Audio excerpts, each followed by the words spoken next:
In today's video, I'm going to teach you how to use frames for presentations in Miro.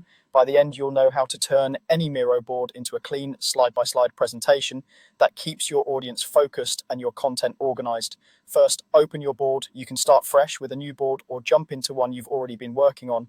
If your board is busy, zoom out to get a sense of the layout, then position the canvas where you plan to present from. Giving yourself a clear area helps you design a smooth flow. Next, add frames. On the left toolbar, click the Frames tool, then click and drag to draw a frame around the content you want to appear together on a single slide.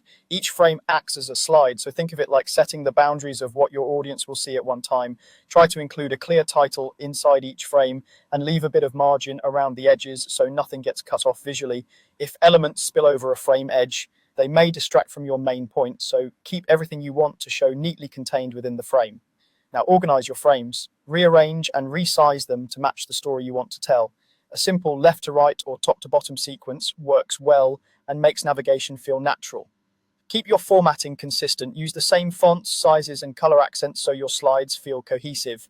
If you name your frames descriptively, it's easier to stay on track during the presentation and to jump to the right spot when needed. When you're ready to present, click Present in the top right corner and choose Frames as Slides. This tells Miro to move through your frames one at a time like a traditional deck. Use the arrow keys or on-screen arrows to go forward and back, and open the frame overview if you need to jump directly to a specific section. Before you start, peek at the first and last frames to confirm the starting and ending points look the way you expect. While presenting, make the most of the tools. Use the pointer to guide attention, zoom in briefly on key details, and zoom back out to maintain context. Keep your pace steady, pausing on frames that carry more content. If you spot a small fix, you can exit present, adjust the frame or text, and jump back in without losing your flow.